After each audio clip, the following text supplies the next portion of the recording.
तो गाइस चलिए देखते हैं मंडे को मार्केट में क्या मोमेंटम रह सकता है, क्या हमारे लेवल्स हो सकते हैं। इन सभी चीज़ों के बारे में इस वीडियो में डिस्कस करने वाले हैं। जैसा कि आपको पता है कि यहाँ पे फ्राइडे के दिन मार्केट में एक सेलिंग प्रेशर देखने को मिला निफ्टी और बैंक निफ्टी में। यहाँ पे देखो मार्केट गैप अप ओपन हुआ फ्राइडे के दिन और एक यहाँ पे थोड़ा सा सस्टेन भी किया, 49,500 के लेवल को सस्टेन किया। उसके बाद यहाँ से एक बड़ी रिजेक्शन देखने को मिला और 49,000 के लेवल को भी धीरे से यहाँ से ब्रेक किया और ब्रेक करने के बाद फिर से देखो यहाँ पे एक बाइंग आई और ये बाइंग सिर्फ ट्रैप बाइंग था, ये भी बाइंग ट्रैप बाइंग था। उसके बाद यहाँ से एक बड़ी शॉर्ट सेलिंग किया। उसके बाद यहाँ पे देखो आप क्या एक एक्यूमुलेट किया। अब यहाँ पे क्या हो सकता है मंडे को, वो चीज हम लोग इस वीडियो में डिस्कस करने वाले हैं। जैसे कि अभी हम लोग थोड़ा सा डेली टाइम फ्रेम पे आते हैं बैंक निफ्टी में, तो यहाँ पे डेली टाइम फ्रेम पे थोड़ा सा लॉजिक समझेंगे। उसके बाद हम लोग 15 मिनट पे लेवल्स की बात करेंगे, ठीक है।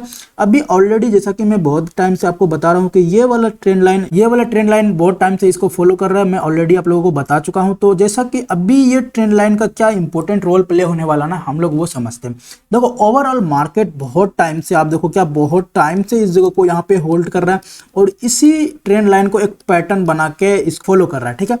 अभी क्या हो सकता है ना कि क्या मार्केट अब ऑलरेडी फिर से जब भी ये ट्रेंड लाइन के पास आता है एक न्यू हाई बनाता है, उसके बाद फिर से ट्रेंड लाइन के पास आता है। जैसा कि आपको यहाँ पे दिख रहा है कि एक न्यू हाई बनाया, फिर से ट्रेंड लाइन के पास आया, फिर न्यू हाई बनाया, फिर से ट्रेंड लाइन के पास आया। तो ये एक ट्रेंड लाइन है, इंपॉर्टेंट ट्रेंड लाइन है। यहाँ पे आपको क्या दिख रहा है कि एक न्यू हाई बनाने के बाद वापस से ट्रेंड लाइन के पास आता है। तो क्या एग्जैक्टली मार्केट फिर से एक न्यू हाई मतलब 50,000 के तकरीबन आके अब मार्केट यहाँ से रिवर्स प्लान कर सकता है? क्या मार्केट फिर से ट्रेंड लाइन के पास आ सकता है? इस चीज को समझेंगे, ठीक है। अभी यहाँ पे हम लोग क्या करने वाला है ना, जैसे कि यहाँ पे सिंपल से समझो कि डेली टाइम फ्रेम पे एक शूटिंग स्टार कैंडल बना था। एग्जैक्टली आप देखो यहाँ पे डेली टाइम फ्रेम पे क्या बना था ना, शूटिंग स्टार कैंडल बना था।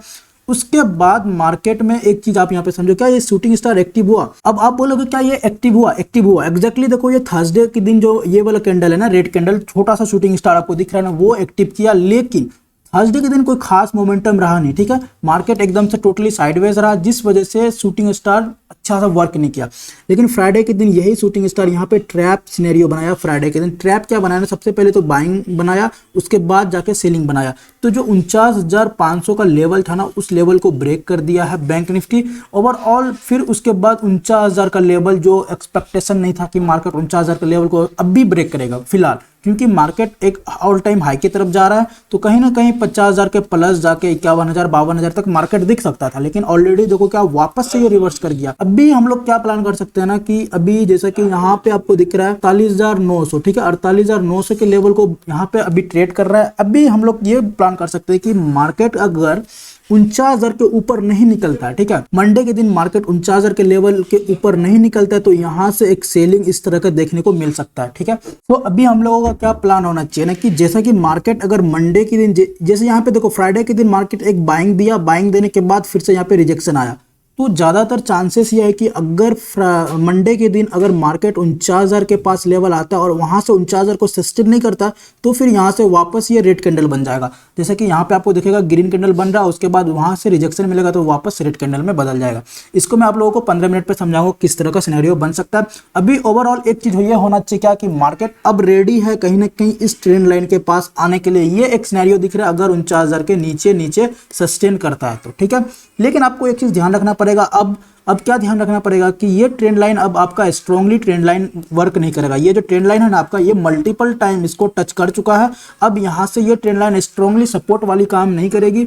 जब इसको ब्रेक करेगा ना, तो आपको यहाँ पे 1500 से लेके 2000 पॉइंट तक का करेक्शन देखने को मिल सकता है। ये चीज़ हमेशा ध्यान में रखना है आप लोगों को, क्योंकि ये देखो ना मल्टीपल टाइम इस जगह को टच कर चुका है। अभी ये ट्रेंड लाइन स्ट्रांगली सपोर्ट का काम नहीं करेगी, क्योंकि अब इसमें स्ट्रेंथ नहीं रहा, ठीक है, क्योंकि बार बार टच कर चुका है ना, तो इसमें स्ट्रेंथ नहीं रहा। जब इसका ब्रेक करेगा ना, तो आई थिंक मुझे लगता है कि 1500 2000 प्लस पॉइंट यहाँ पे करेक्शन करना चाहिए। ओवरऑल मार्केट जो है ना यहाँ पे इस लेवल पे आना चाहिए, कहीं ना कहीं 45,000 तक भी मार्केट दिख सकता है अगर ये करेक्शन करता है तो, ठीक है। लेकिन अगर ये नहीं करता तो यहाँ से फिर से ट्रेंड लाइन के हिसाब से इस तरह से फिर से एक न्यू हाई की तरफ बनाएगा, ये सपोर्ट लेके फिर कोशिश करेगा कि यहाँ से आने। जब तक ये ट्रेंड लाइन के ऊपर है, लेकिन इसका ब्रेक करेगा तो आपको 1000-2000 पॉइंट यहाँ पे देखने को मिल सकता है। ओवरऑल चलिए हम लोग 15 मिनट पे देखते हैं क्या सिनेरियो होना चाहिए हम लोगों का। ओके, हम लोग 15 मिनट पे अब देखेंगे ना। 15 मिनट पे जैसा कि हमने बात किया कि यहाँ पे 49,500 के लेवल को ब्रेक किया, उसके बाद 49,000 के लेवल को ब्रेक किया। तो ओवरऑल अभी क्या सिनेरियो होना चाहिए मार्केट, अगर मार्केट फ्लैट खुलती है तो आपको ये सिनेरियो रखना पड़ेगा कि यहाँ से हो सकता है स्लो एंड स्टडी थोड़ा सा मार्केट 49,000 के पास आए और 49,000 के पास आने के बाद यहाँ से रिजेक्शन कर जाए, ठीक है। ये कंटिन्यू पैटर्न हो सकता है, क्योंकि यहाँ पे देखो आप आया नीचे, उसके बाद थोड़ा सा बाइंग सिनेरियो बनाया, फिर से नीचे आया, फिर ओवरऑल ये सिनेरियो दिख रहा है मुझे कहीं ना कहीं कि 49,000 को अगर सस्टेन नहीं करता ऊपर के साइड में तो 49,000 के पास आके फिर से एक रिजेक्शन आ सकता है, और वो रिजेक्शन धीरे धीरे आपको ट्रेंड लाइन के पास लेके जाएगी, जो थोड़ा सा यहाँ पे बड़ा रिजेक्शन दिख सकता है 48,500 तक आ सकता है। उसके बाद 48,000 का एक सपोर्ट भी आपको दिख सकता है। तो ऑलरेडी अगर यहाँ से गिरता है तो 48,500 तक बैंक निफ्टी सस्टेन कर सकता है, लेकिन अगर गैप डाउन खुल जाता है तो हो सकता है पैटर्न को कंटिन्यू करे, 48,500 पे आके यहाँ पे होल्ड करे। ये देखो यहाँ पे एक चीज समझना पड़ेगा, अगर गैप अप ओपन हो जाता है 49,000 के ऊपर ओपन हो जाता है तो फिर मार्केट यहाँ से सस्टेन करके हो सकता है 49,000 के ऊपर रह जाए, लेकिन 49,000 के नीचे रहेगा ना तो ओवरऑल हम लोगों को व्यू क्या रखना चाहिए कि यहाँ पे नीचे के साइड में, क्योंकि यहाँ पे देखो ना आप धीरे धीरे 49,000 के पास आके 49,000 को फेक ब्रेकआउट देके नीचे के साइड में सस्टेन कर सकता है। तो जब 49,000 के लेवल को सस्टेन करेगा ना तो वहां पे थोड़ा सा वेट करना आपको, हो सकता है 49,000 के लेवल को इस तरह से, जैसे कि ये 49,000 का लेवल है, यहां से आके वापस रिजेक्शन ले सकता है, लेकिन अगर 49,000 के पास आके इसको यहाँ पे सपोर्ट लेके कंटिन्यू करता है तो आप लोग बाइंग साइड में प्लान कर सकते हो। ये एक व्यू होना चाहिए, और बाकी ऊपर के साइड में कुछ भी नहीं दिख रहा है, ठीक है। ऊपर के साइड में आपको 49,500 एक रेजिस्टेंस है, वहां पे मार्केट फिर से ऊपर के साइड में सस्टेन कर सकता है, रेजिस्टेंस के पास मार्केट टच कर सकता है। तो ये एक व्यू हमारा बैंक निफ्टी में होना चाहिए ओवरऑल। चलिए हम लोग निफ्टी देख लेते हैं थोड़ा सा, निफ्टी में क्या सिनेरियो हो सकता है। ओके, निफ्टी में देखो गाइस, निफ्टी में भी सेम पैटर्न यहाँ पे बनाया हुआ है। अगर डेली टाइम फ्रेम पे निफ्टी में आते हैं तो निफ्टी थोड़ा सा मुझे नेगेटिव दिख रहा है, ठीक है। निफ्टी में भी जैसा कि आपको दिख रहा है कि मार्केट बार बार इसी ट्रेंड लाइन, निफ्टी में भी ये ट्रेंड लाइन सपोर्ट ले रही है, यहाँ से मार्केट रिजेक्शन ले रहा है। तो अभी एक सपोर्ट निफ्टी में ये लेवल है 22,300, जैसा कि मैं ऑलरेडी बात किया हूँ आप लोगों की कि 22,300 बहुत ही इंपॉर्टेंट लेवल है, जो जब भी 22,300 के पास नीचे से जाता है तो वो रेजिस्टेंस फेस करता है, ऊपर से आता है तो वो सपोर्ट फेस करता है, ठीक है। अभी ऊपर से आ रहा है, जैसे कि यहाँ पे नीचे से गया तो ये रेजिस्टेंस को ब्रेक करके ऊपर निकला, उसके बाद अभी नीचे ऊपर से आ रहा है तो कहीं ना कहीं ये सपोर्ट वाली काम करेगी 22,300। यहाँ पे देखो 22,300 का ये लेवल है, 22,300 से नीचे रहता है तो हम लोग यहाँ पे 22,000 तक निफ्टी में मान सकते हैं कि निफ्टी 22,000 तक सस्टेन कर सकता है, क्योंकि ओवरऑल देखो ना आप क्या फ्राइडे के दिन का जो कैंडल है ना उसको ब्रेक, वो सभी कैंडल को यहाँ पे ब्रेक कर दिया, 1 2 3 4 5 दिन के कैंडल को लो को यहाँ पे ब्रेक कर दिया। तो ओवरऑल यहाँ पे मुझे थोड़ा सा नेगेटिव दिख रहा है निफ्टी, हो सकता है 22,300 के पास आके यहाँ से उठे, एक सिनेरियो ये दिख रहा है, क्योंकि यहाँ पे ऑलरेडी आप देखो क्या एक सपोर्ट है, ठीक है।